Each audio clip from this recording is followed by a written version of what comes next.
All right, what's up, everybody? Welcome to another episode of Simply Cyber Firesides. Today, we have an incredibly special guest joining us for this fireside chat, and we're going to be talking about the fascinating world of digital forensics and incident response, or DFIR, if you're in the know. Jessica Hyde is a name that resonates with anyone who's serious about digital forensics. She has an extensive background in digital investigations. Jessica has been at the forefront of uncovering critical evidence in some of the most challenging cases. She's a super seasoned expert in mobile forensics, file system forensics, and incident response. And I believe her focus, if you had to say she was an expert at one, is on the mobile scene, but she's amazing at all of them, honestly.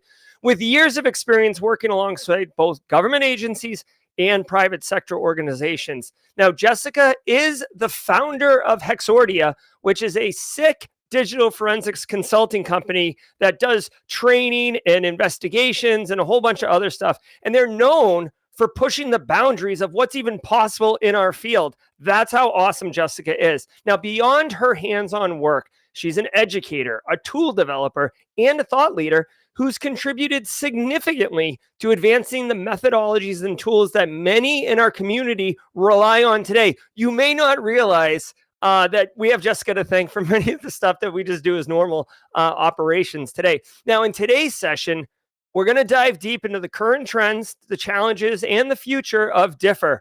We'll also talk a little bit about Defcon, some of the speaking engagements Jessica's got going on. It's going to be epic, trust me. So whether you're just starting out in the field, maybe you're cyber curious, or you've done Sec Plus and you're like, what's digital forensics? I might look into this. Or if you're a seasoned pro who's got like FTK, like on lock and autopsy on this side, and you're just like spinning them around like 6-shooters, that's fine. There's going to be something here for you as well. There's something for everyone in this conversation. Now, remember, squad members in Simply Cyber Community, we thrive on engagement. So don't be shy. Say what's up in chat. You got a question for Jessica? Throw it in the chat. Put a cue up front so it's easy for me to know that you would like to put it on stage. And we will get this party cooking and get engaged. So without further ado, please put your Oprah emotes together. That's a fun one for the squad members. And help me in welcoming Jessica Hyde to Simply Cyber Firesides.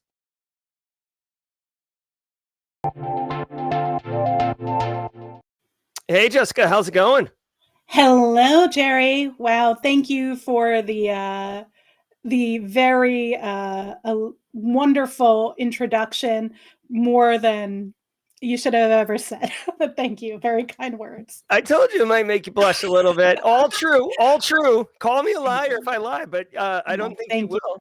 So, Jessica, you've been on the show before. Many of the community here recognizes you. Last time Jessica was on, you dropped literally so much different, like, training, books, podcast knowledge. It was bananas. I got to tell you, like, whenever we talk about digital forensics on the morning show, it's like immediately pull up Jessica Hyde's interview, and the assignment is go listen to this and then come back and I'll answer any questions you have after that. Thank you so much for that, Jessica. Well, thank you. We'll see what good nuggets we're able to share today. So yeah, heck yeah. So let's talk about current events. I mean, I was in Vegas DEFCON last week. Did not realize you were there, but DEFCON was massive. How was your DEFCON experience? Awesome, as it always is, right? DEFCON is so much fun for so many reasons, and I'm going to share something really cool, which is last year and this year, I brought my teen. So I have a 15-year-old son. So I brought him last year at 14 and this year at 15. And if anybody has ever gone, should I bring my kid to DEFCON? The answer is yes. There is so much for them to do, so much knowledge for them to gain. It is really funny because prior to us leaving, so we went out just for DEFCON this year. Last year I was out there for Black Hat and DEFCON. This year I just went out for DEFCON.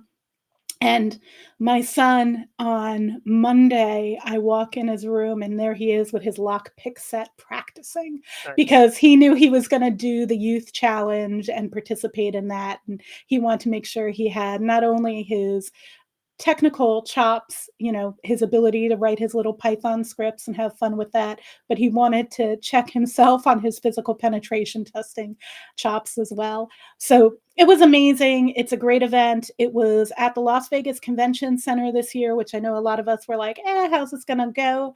I actually thought the venue was really good. I was surprised unexpectedly, but it was a lot of fun. And the most important thing about DEF CON is the people. And there's a reason we call it Hacker Summer Camp, right? Because we get to reconnect with all these people we care about. And this time, I did not come home with COVID, although one of my team members did, but that's okay. Yeah, there was a rash of COVID that came through there. I honestly, I've been going to DEF CON for, I don't know, since like 2011 or something. And I really enjoyed the convention center, frankly. I really did. Yeah, my biggest complaint has always been, like, for those who don't know, DEF CON was so big that they would have it in like multiple hotels, like simultaneously. So if you wanted to go to, I remember last year, like, if I was at Red Team Village and wanted to go to Blue Team Village, and it was like a 20-minute walk. And I was like, this is just brutal. Outside in August in Vegas. So temperatures in the 110, 120. But yeah, I actually thought it was great because you could go from one talk to another and make 2 consecutive talks in different villages this year. And previous years, that was always an impossibility. So I really like the convention center. And I also like the fact that it didn't smell like smoke or bad perfume or both at the same time, like the casinos do. So, 100%. Also, it was kind of wild too, like stunning to me. The vendor hall was like massive. Like in years past, the vendor hall has been like Hack 5 and like maybe No Starch Press, like just a couple vendors. It wasn't even a hall. It was like a small room. This year it was like gangbusters. It was, and it was a lot of fun. And the penetration hacking village, penetration security village had a lot of great stuff there. I thought that was pretty cool. I'd say something I really liked was what Biohacking Village did this year. And they had a whole bunch of manufacturers of biomedical supplies, Siemens, Thermo Fisher, and scores more. I think there were like 15 in the space, and you signed a waiver explaining, not a waiver, but an agreement that if you found anything, you would report it to, they had representatives from those organizations there, and you were able to hack equipment that you normally wouldn't have access to and report on site. And I thought that was incredible. There were so many really unique things. And I got to go to the Hacker and Heal Salon, which was fantastic. Amazing group of women getting together who are all dynamos in the industry. Just the people. It was wonderful. I can't say enough good things. Yeah. So final thing on DEF CON, I'm curious, like, what does Jessica Hyde do at DEF CON? Like, are you just like cruising in Blue Team Village, or like, there's no digital forensics village, right? I mean, it's no, there's no specific digital forensics village. It's Blue Team Village. I actually wind up doing a little bit of everything. I meet up with a lot of people. I go to a lot of talks. I have a lot of great conversations at almost every con. Hallway con is sometimes worth more than anything else. But because my son was there and he was doing his Youth Challenge CTF, I actually worked my way through every village with him on the first day. So I was able to go to all of the villages and get a sense for what they're doing. Another big thing for me is VetCon, which is great for all the veterans, that there is a group of veterans at DEF CON. I got my lunch there. I mean, box of crayons, as a Marine does. And it was great.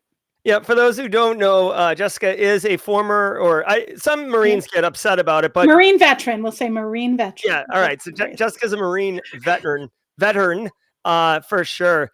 So no, I totally appreciate that, and I do love that you got to go to all the villages. I did spend a few minutes at Blue Team Village because I had worked with Eric Capuano and Whitney Champion. I don't know if you know them. They were running. Of course, I know Eric and Whitney. I love them both. Yeah, they're good friends of mine, and they had that new CTF, so they came on Simply Cyber to talk about it and stuff like that. So, I just love the community. That's like another thing, like cybersecurity. Go ahead. Fun fact: Eric also was an avionicsman. I was an avionicsman, so we had the same, and so was Leslie Carhart. So, okay. I did not know. There's a lot of not only a lot of veterans in the field, but many of us worked in avionics, and I always find that kind of fun. That is interesting. That is a fun fact. That's like bar trivia. There's a lot of troubleshooting in that world. So I think that helps the same mental space, right? Dealing with As we use in frustration. forensics. Yep. Well, trying to figure out how things got started, how the result that you're looking at happened. So I Mhm. think particularly in forensics, that troubleshooting skill set's Well, useful. so let's turn our eyes to forensics. I'm actually kind of Mhm. curious, Jessica. So in the intro, I had referenced that, and by the way, we're talking with Jessica Hyde, who is a like world-renowned expert in digital forensics. She won't say that, but I will. So if you're interested in DFIR, this is definitely the right conversation for you to be in. So Jessica, one of the things that I talked about is how you have developed techniques and how you've kind of pushed the boundaries of digital forensics. For me, right, if I get an image or whatever, it's like, okay, like I'm going to put in an FTK. I'm going to start looking in these certain areas. How often are you find yourself pushing yourself to innovate or like look at a problem a different way that isn't kind of the prescriptive way of doing digital forensics?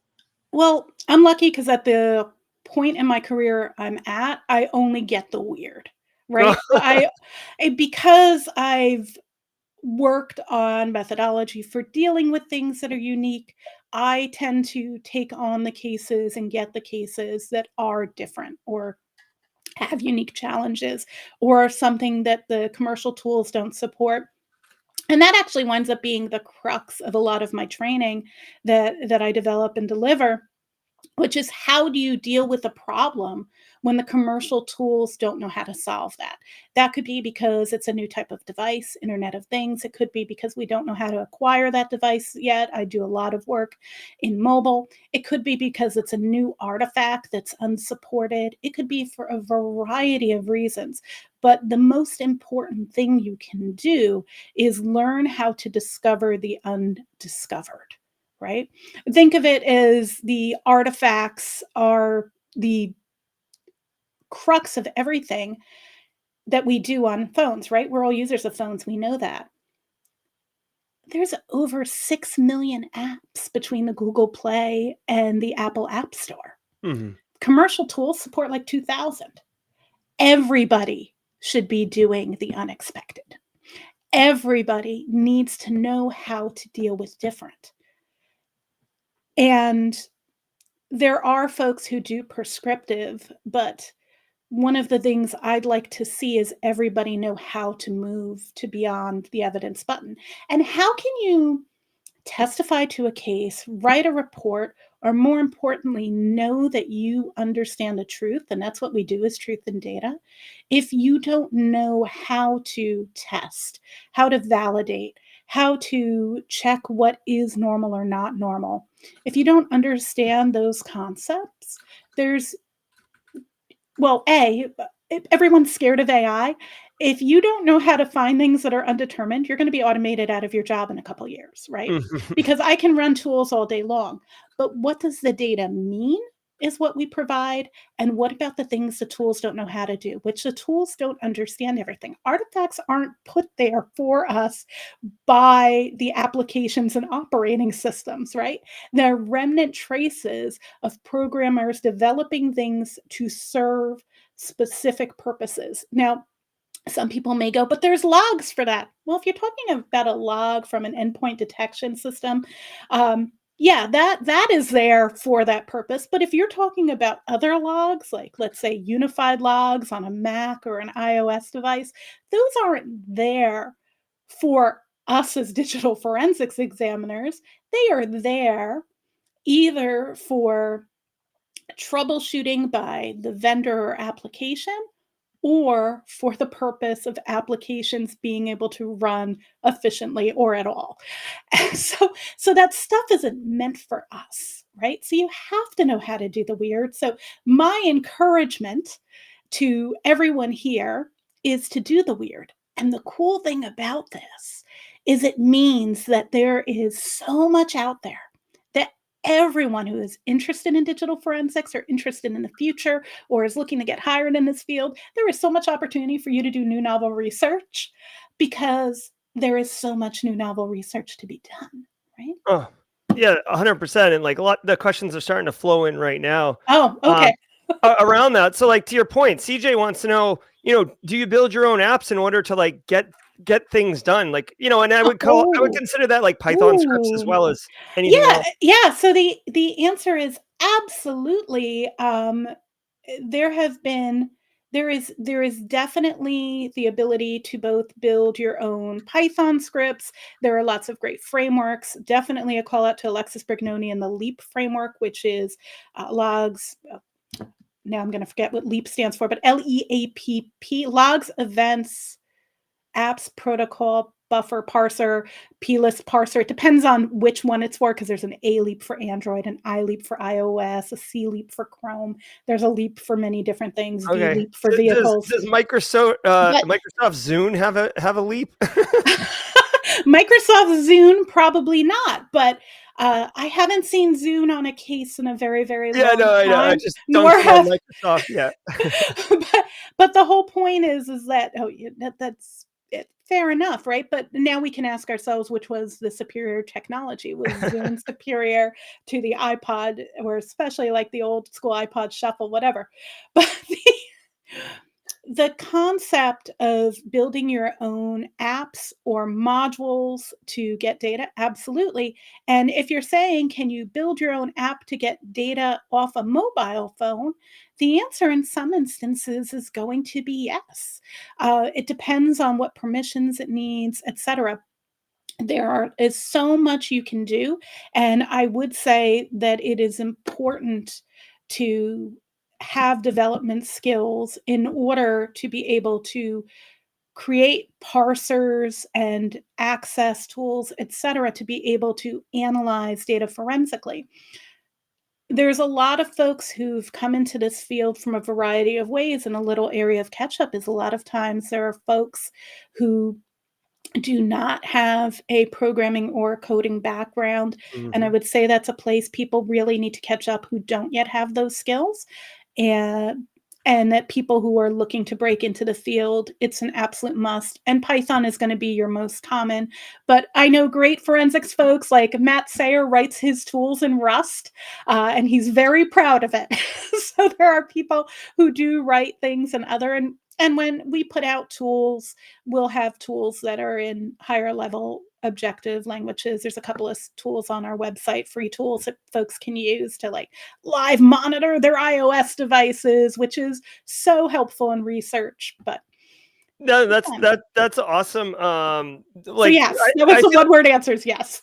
no, it's good. I feel like I feel like Rust and Go are like the, you know, the Gen Z of Sure. programming languages. Like it's very like, ooh, like you got that. Let me hold on one second. I'm just taking a note here. So really quick, Jessica, it wouldn't be a Jessica Hyde. It wouldn't be a digital forensics show if DFIR Hi. Diva wasn't in the house. Hi, Elon. Oh, hi, DFIR Diva.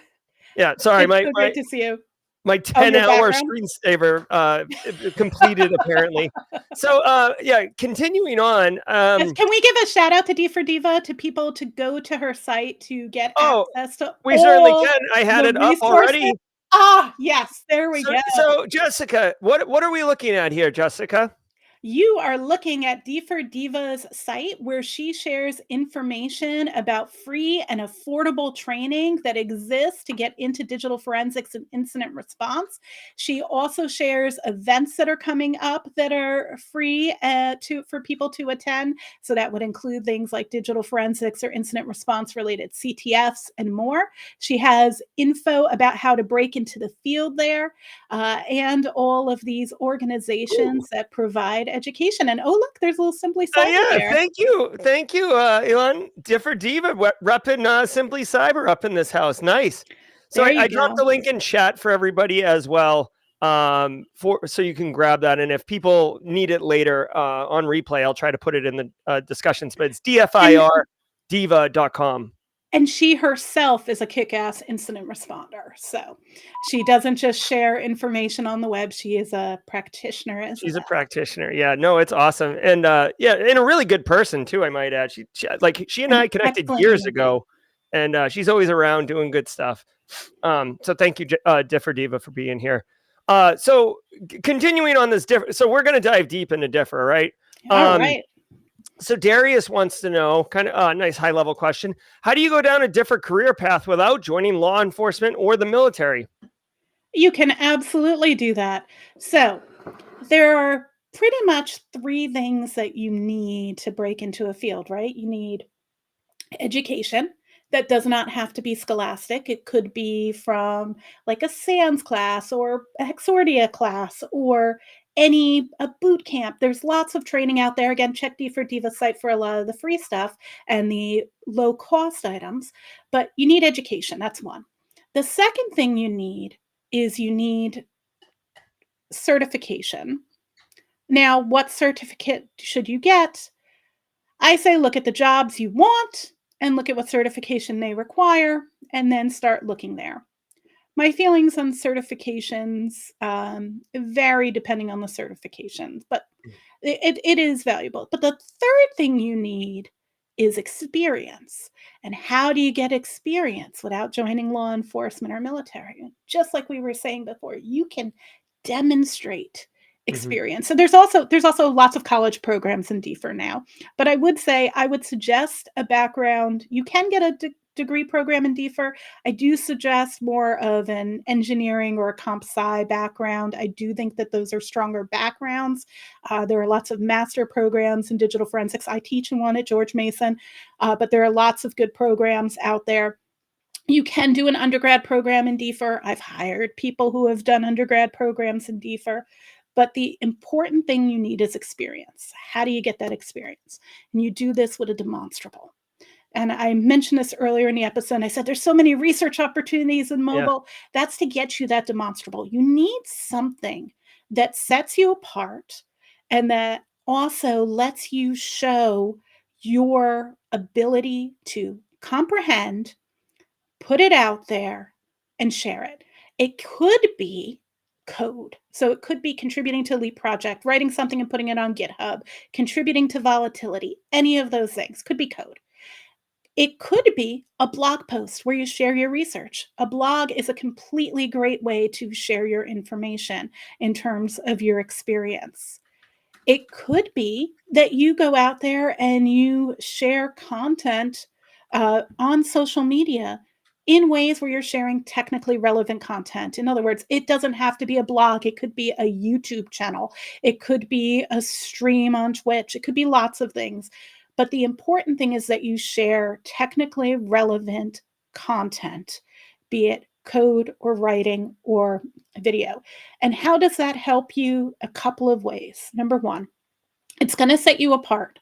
Number two, the interviewer is going to ask you about your work instead of asking you about some gotcha question about, hey, explain the difference between jumpless link files and shell bags, right? Mm-hmm. It's way better if they're asking you about your work so you don't get tripped up. You know your work.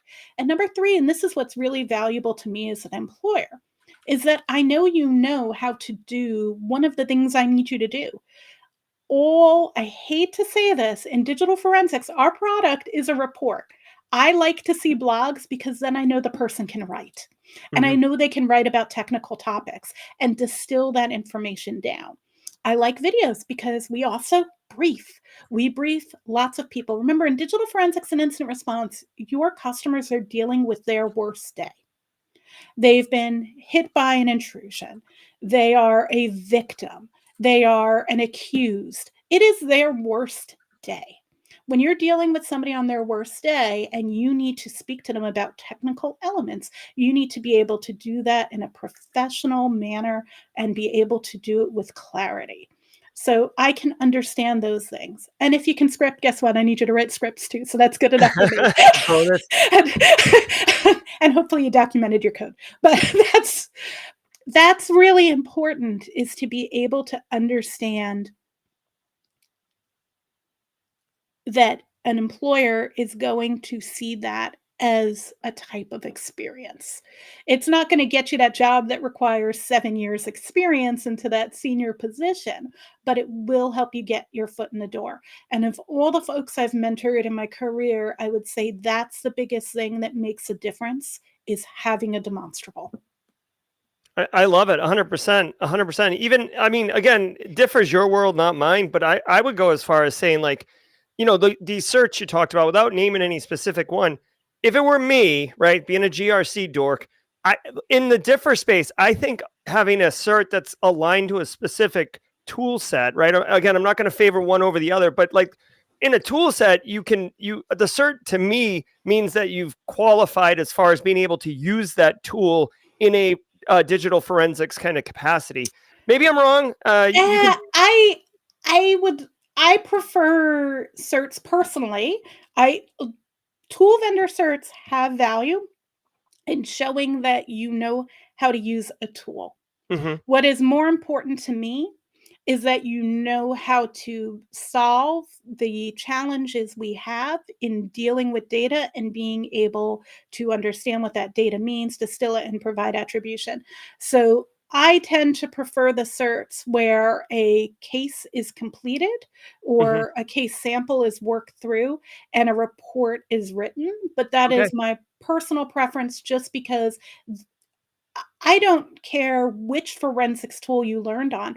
And this is why I teach on all open source tools. I teach on all open source tools because everyone should have access and can have access to those.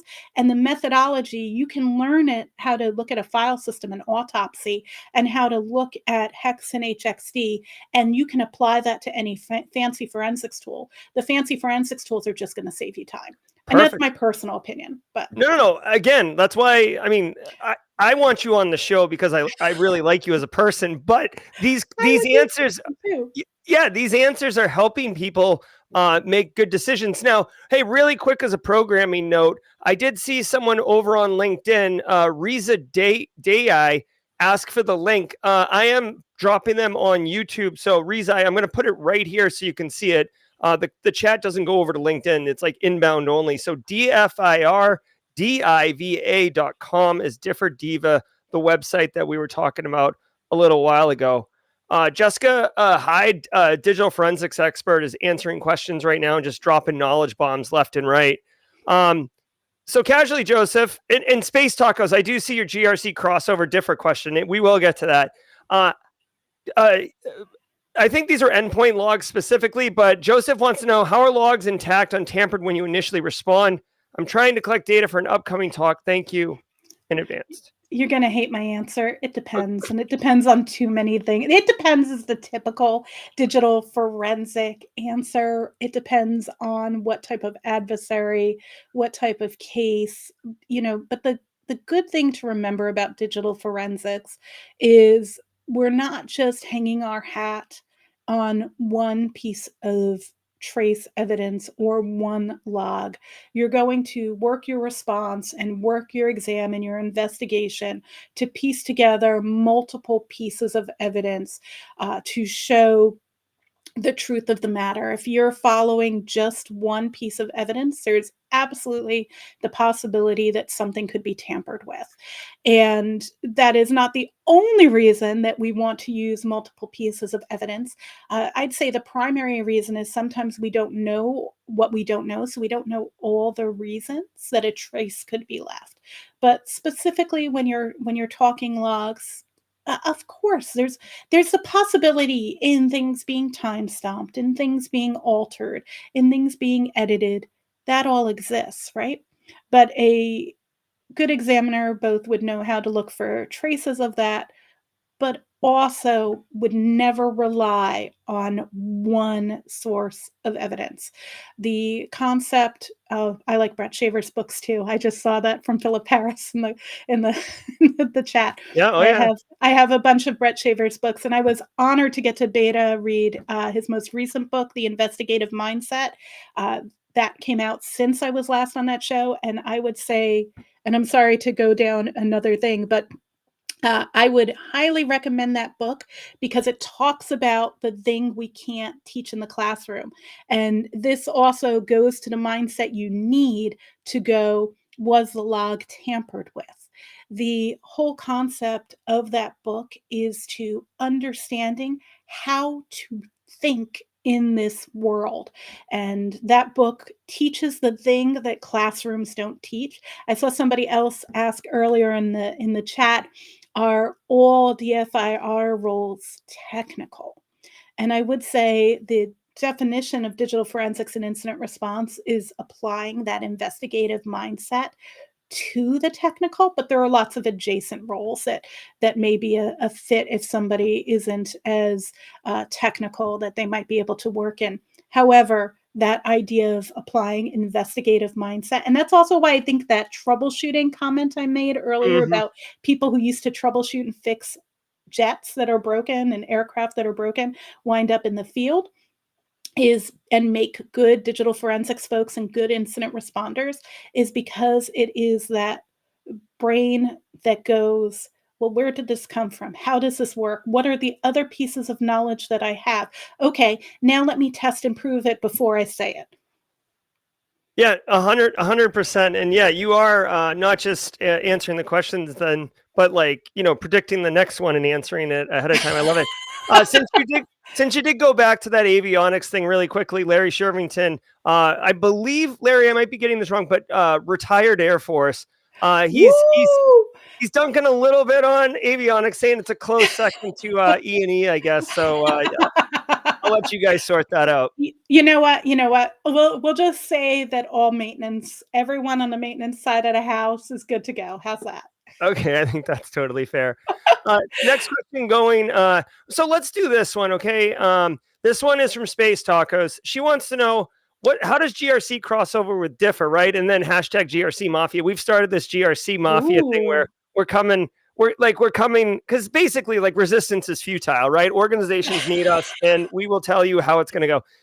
So Well, this is a great question for both of us to talk through right. here. That's why I wanted to throw it on there. So honestly, when I think about GRC and digital forensics overlapping, I could see it a little bit more with like on the incident response side, but digital forensics, it's typically, there's two things that I want to point out. One, again, I don't want this to sound wrong, but like in normal business operations, right?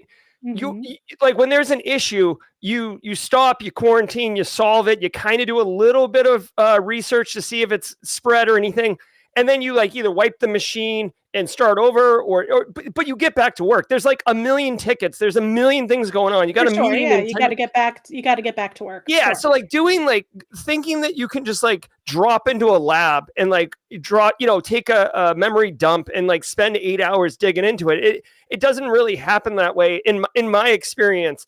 Digital forensics is almost like a post-mortem type thing, although I'm Digital sure. forensics is post-mortem, right? So the Yeah. difference between incident response is what you do to respond to a cyber attack of some cybersecurity incident, and Hmm. what you do to resolve that cybersecurity incident. Digital forensics is what you do when you figure out the actions that took place with the eventuality that the data could go to court. So forensics automatically implies potential for court, but Hmm. they're related fields, but they're not the same field. Uses a lot of the same tools and techniques, but not exactly related. But there is another adjacent field in there called e-discovery, which also uses the same tools, and that has a hell of a lot to do with compliance. Sorry for a bad word. No, With it's all right. It's all right. compliance. We actually have a whole emote for that. So I play this sound effect, and then I say sorry, Kennedy, because Kennedy was the first like youth that we found out about that was part of the community. So she has her I own emote. didn't use I didn't use a really bad word. No, it's See, good. It's all good. there's But yeah, there's a so whole lot e-discovery, yeah, and of compliance there, right? Because that's making sure that you're holding all of the data that needs to be held for a legal hold. But digital forensics, I think, absolutely has a place in there, just because governance regulations are going to need to, anytime an organization is yeah, getting sued, and I've done a lot of corporate exams where it's insider threat or it's wrongful termination, or so it's not always just intrusion, right? So when you're talking insider threat or IP theft or mhm. wrongful termination or harassment, and you're talking any of those, you really want to make sure that those things and those processes are following your governance, right? 100%. And reducing your risk. Right. I mean, exactly. So as we're talking about this, and I'm kind of like chewing on this and listening, a couple areas that pop out to me from the GRC side of the house. One is like data governance, right? So like we on the GRC side want to make sure. I'm sorry. Somebody just said when you screw up GRC, DFIR comes in. Oh, Sean Riley. Oh God, that's a good one. I like that one. I do have a whole soundboard. I think that one might be like well, for Sean personally, like, Catch me outside. How about that? all right, catch me outside, the old Dr. Phil one. But with data governance, like basically you want to limit the amount of data that's getting out there.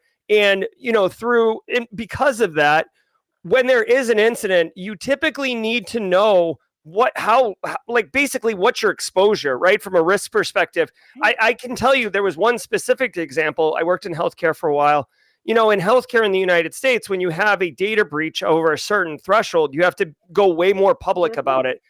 And we had a data breach, and I needed the forensics people to forensically discover how much data breach was there, because it mattered, because we would need to definitively prove to outside counsel that this in fact was not a reportable breach. So that's probably PCI is a big one, right? Anytime we're dealing with payment systems, personal identifiable information, there's so many, I think, interwoven areas where we definitely interact, regardless of if it's incident response or digital forensics. If it's in the corporate sphere, there's a GRC element. Now, not all cases we do are going to be in the corporate sphere, right? I've worked the corporate sphere, I've worked the government sphere. They're different as well, right? No, I love it. We'll have to form like a WWF tag team, and it'll be like GRC and DFIR together, and we'll just wreck house all up in here. Right, and then we have to tag the threat hunting folks, right? Because there's so much intersectionality between all of the different cybersecurity roles, right? Oh, 100%. Chris Whitlock wants to know, Jessica, from your seat and all of your extensive knowledge, what do you see as like the largest threats right now in your world of DFIR? Fun question, Chris Whitlock. It is a very fun question, and there's a lot of great things that we could go into. We could go with size of data. We could go with a changing landscape. We could go with technical knowledge lessening due to automation. We could go with my number one favorite answer here anytime we talk about this, and it's legal and policy not being knowledgeable enough about the changes in the landscape to be able to make policy and law that deals with this type of evidence appropriately.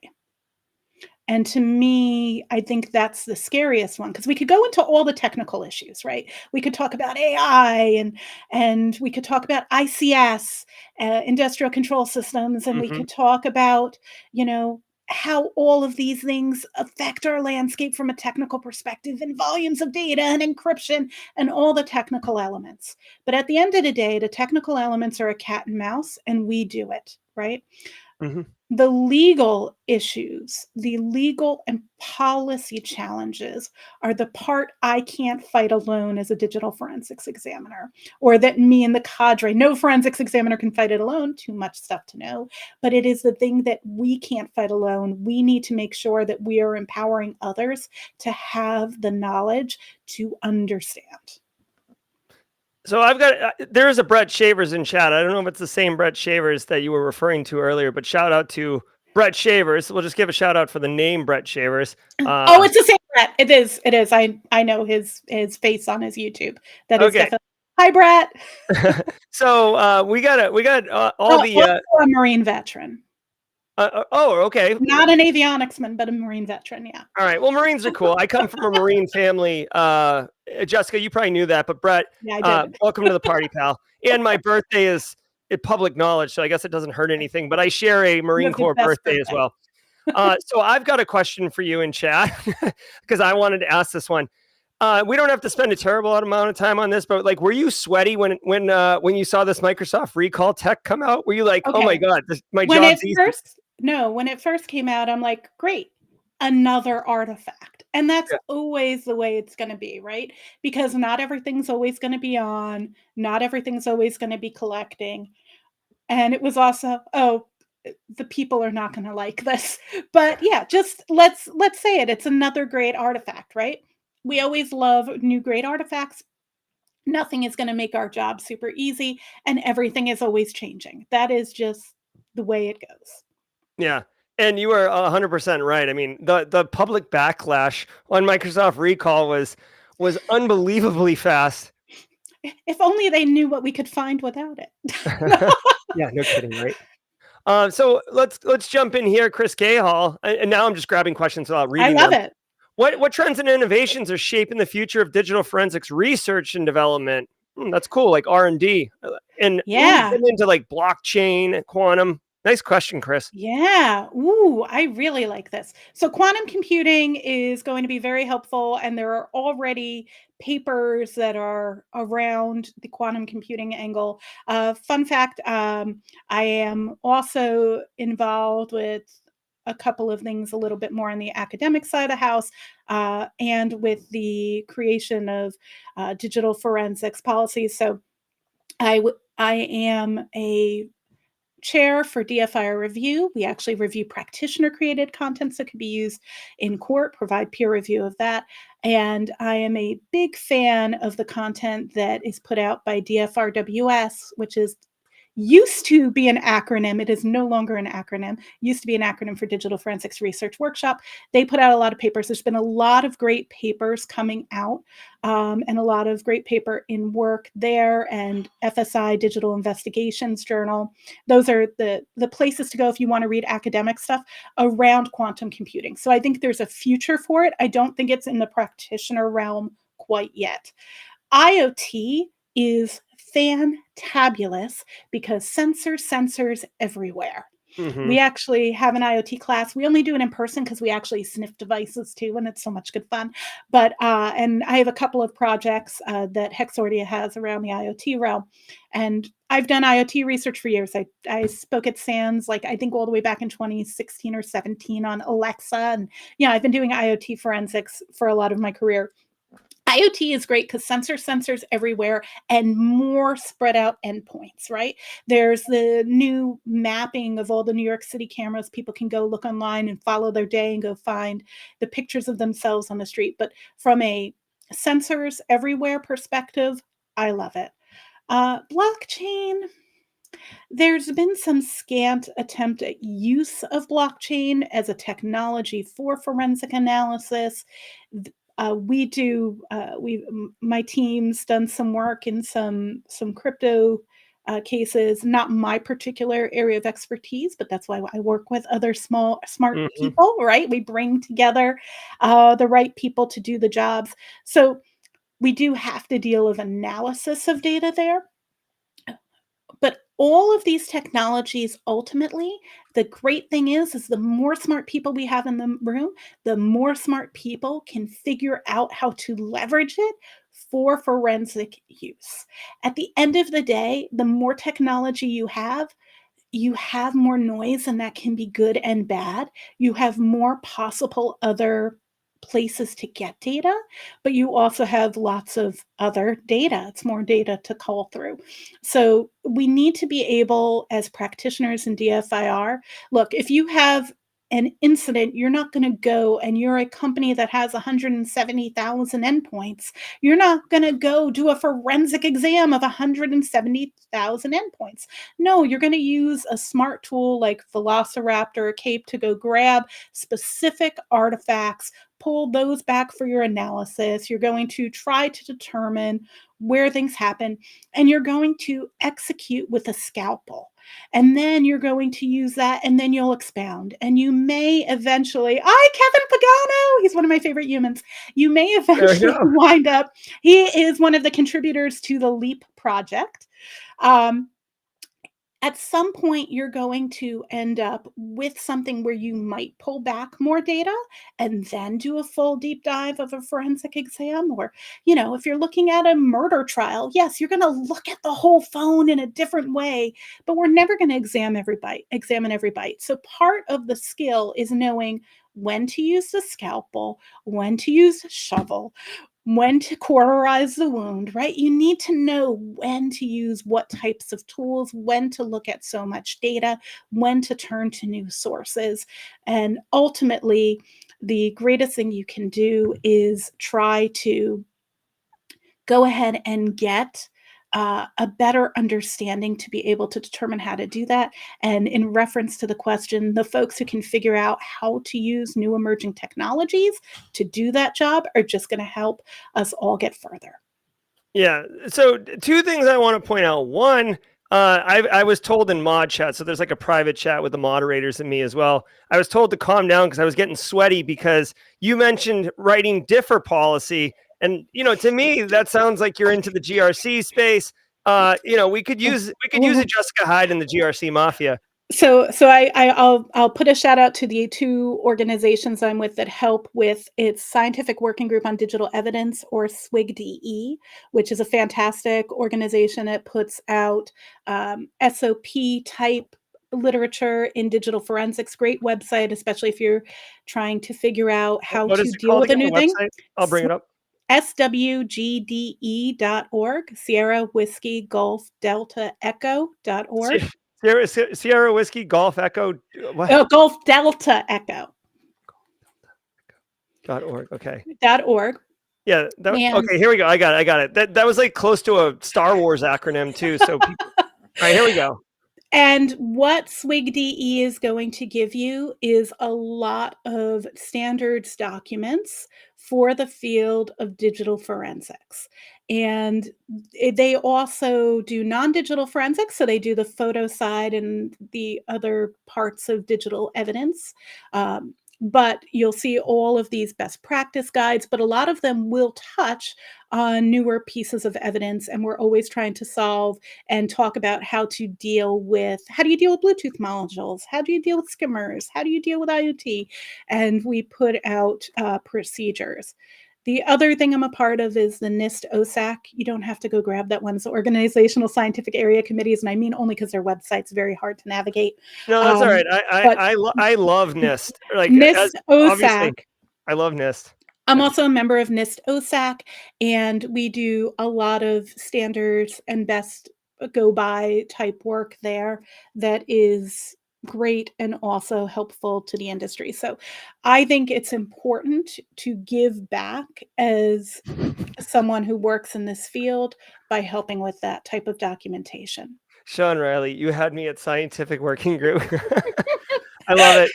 I love it. I don't know if you can see it, Jessica, if you have YouTube up or not, but like we literally have an I Heart NIST, like the I Heart New York. Oh, I love that. That's great. I heart NIST too. And the forensics folks at NIST are wonderful too. I love it. Oh, it's so good. The conversations are so good. So I can't believe it's already been 50 minutes, but let me, yeah, I know. Let me, I do want to ask you a question. So I've seen some people in chat ask like, where do I start? I saw some people ask like, what cert to get? So you're always dropping all sorts of great information. Today, Jessica, right? Like assume, the kind of the basics are in place, right? Like say Sec Plus and a basic IT knowledge, right? So all that's kind of done. I'm trying to figure out what I want. Pen testing, SOC analyst, GRC, although GRC does look good. But now I'm like, maybe DFIR. What would you recommend, like kind of like 2-3 steps for people who are trying to see if DFIR's, their cup of tea? Okay. If you're just trying to figure out if it's your cup of tea, I'm going to give you a couple of areas because DFIR can go just as wide as all of that list of things. We've got all these different areas, right? We've got Windows, we've got Mac, we've got mobile, but we've also got networking forensics, and we've got cloud forensics, and we've got ICS forensics, and we've got malware analysis, which falls in the DFIR. Fight me, but we've got a whole bunch of sub areas in DFIR, I would say first look and read about what's interesting to you. And I'm going to make a shout out to one of my favorite sites, which is This Week in Forensics by the incredible Phil Moore. And that is because for the last 7 or 8 years, he's pulled together all of the content that's out there put out by practitioners in the digital forensics field each week. And it's over 200 things a week that are coming out. But if you click into any one of those weeks, you'll see all of the content that came out that week in different areas of digital forensics. And then you can go and find what you want to look at. By the way, I use this as my personal glossary and search box for digital forensics. I go into a week, I use that search box, and it tells me all the weeks that something came up. So let's say I'm trying to figure out if anybody's done any WeChat forensics. I would just type WeChat in that box in any of that week, and it would tell me every single time there's been a week where that was, and then I just go through each of those pages and search for it. Jesus, what Great a resource. Phil Moore is amazing. So I would say do that just to see what's starting to interest you, which blogs, which authors. Okay. Now that you've kind of got an area of interest, now I want you to play with data. Now, you don't have to do this perfectly at first. You can use your own data. Don't use your own data to write a blog or do testing or anything like that. Follow the data generation guidelines. I helped co-write those that are on the NIST OSAC website. I was honored to be one of the members who worked on that. But go and play with your own data. So download the open source tools. Like I said, there's lots of open source you can, and look at your own data. So that might mean you're just backing up your phone or doing a forensic image of your computer using FTK Imager. And then maybe you're looking at that data in Autopsy, or maybe you're doing a packet capture and then looking at it in Wireshark. There are so many open source and free tools that I want you to play with your data, because you're just asking me where to get started, right? So find what interests you by looking at the blogs, right? Then go ahead and play with your own data. Now, once you've kind of had to play with data and you're kind of getting used to it, that's when I want you to start learning. And this is because the scope you gave me was somebody who's just like, is DFIR right for me? Then I want you to go to DFIR Diva site, and maybe you've already done this, and start finding some free and open source, low cost, affordable sources to learn, because then I want you to learn the thing you're interested in. But this is all how you're just going to see, does it interest me? Yeah, I got, so just so everybody knows, I'm going to create a literal Jessica Hyde playlist on the Simply Cyber YouTube channel, where we're just going to take all of your conversations and pile them up. And if anyone asks stiffer, I'm like, invest X hours right here, and this will yield like a bumper crop of knowledge. And if you want to play with any of those free tools, our YouTube channel, the Hexordia YouTube channel, has a tools playlist where we teach you actually how to walk through installing and using a whole bunch of free and open source tools. So of course you do. Of course you do. A whole bunch of resource there. Of course you're killing it. Somebody called the police. Jessica Hyde's up here murdering just amazing knowledge. Okay, so I've got I'm going to make one more shout out for the best site there is when you're done. Oh, I'll let you go to my site first, and then I'll show you. This is it right here, right? And then is it it's a playlist, tools? And there's a tools playlist, and there's let's see what tools we got in here. Of tools you've got in there. Oh yeah, we got HXD, Autopsy. We even tell you to set up Python, because sometimes that's something new to people. Hey, can I ask you, like, this is one of those words, HXD, that like I've never heard anyone say. I've always just read it when I download it. Do people in the industry that in your world call it HXD? I don't know. I'm that person who reads books all the time and then just pronounces things how I read it in my head. Okay, so am I. Okay. All right. What's the and I also am your GIF person. Okay, I want you to go to. I want you to. Whoa, hold on. Which are you? The stream might end I would immediately. say I'm an equal opportunist. So I will go back and forth between both. I will say Epic, I will say Epoch, I will say GIF, I will say GIF. Okay. I appreciate, or I say SQLite and SQLite. I made you sweat there for a minute. Yeah, I had to dab my brow. I'm so good. Okay. I want you to Google Forensic Start Me. And this Forensic is actually Start Me? forensic space start me. And this is Kevin Pagano's site where he actually has created all of the resources for forensics are compiled together. How awesome is this? So, and then you can actually pick different areas and then it changes what you see there. So he's got blogs, he's got all this stuff for getting started in DFIR, he's got tools, and this site, and that is an open source book. The Hitchhiker's Guide to DFIR is an open source book that was collaborated on by the community to write a book about digital forensics. It's killer. And I'm going to make one other shout out. You've got YouTube playlists. It's at the top. You see that QR code. If anybody wants good nerdware, he makes the best nerdware. So go to his Stark Forensics site, go get his coolest nerdware. I'm not wearing any of it today, but if you saw me at Defcon, I was wearing all Kevin Pagano's every single day I was there. Yeah, I'm trying to click on this link and it's just sending me back to the yeah, let's go to starkforensics.com, Stark Forensics. Oh my gosh. Okay, hold on. That's his blog, and then at the top of that is going to be the link for his store. That's it? At the top there, yeah, that's the right site. And at the top in that first top bar, there should be a link for his shop for all his nerdware. In the top bar there. Yeah. Do you see it? I do like it's mad cool. Now that's where the good stuff. Oh my God, look at this. We got 8-bit Nintendo. We got Santa Cruz skateboarding. Oh yeah. Give me some of this. It's all good, fun stuff. I have so much to disclose. It isn't How is this not like, how do more people not know about this? You all need to know about this. Oh my God, look at this. This Doom, this 3.5 Doom. Yes. Oh, so good. Oh my God. Jessica, we actually, we have a sound effect for this one too. We don't use it very often, but like when I get sweaty over an infographic live on TV or live on stream, I usually do that. I got it. So yeah, so that's lots of fun for people. So there's something completely different. But the forensics start me, and Kevin was telling me that QR code is just a short link for that page. So yeah, so I sent you in a circle, so that's my fault. That's fine. Hey, I gotta tell you, so Jessica, the cybersecurity community is small and supportive, and I love like going to Wild West Hack and Fest and engaging with people like that. And it's not just GRC people; it can be pen testers, talking to us.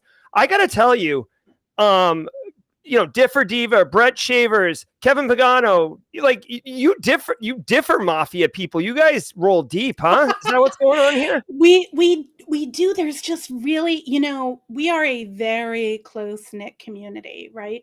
Because we work in a field that no one can know it all. We all have to build on each other. We all have to cite each other. We all have to build tools that help each other and augment each other, or we won't be able to find the truth in data. So I think that, we're not competing for a CVE. I'm married to a red teamer, just for clarity.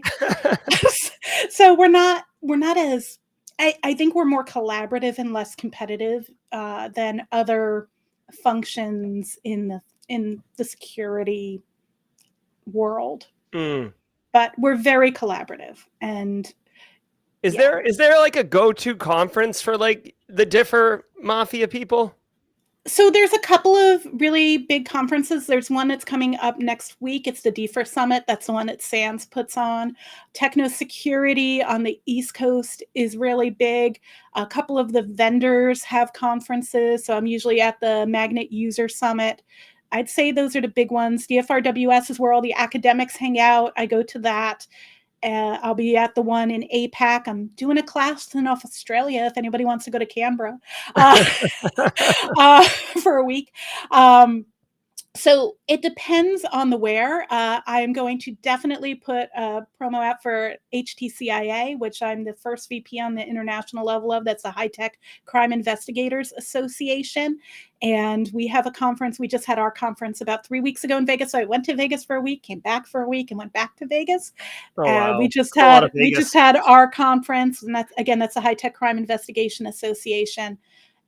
So I'd say those are some of the big ones: the DFIR Summit, HTCIA, Techno Security, the vendor conferences, so Magnet, Celebrate, etc.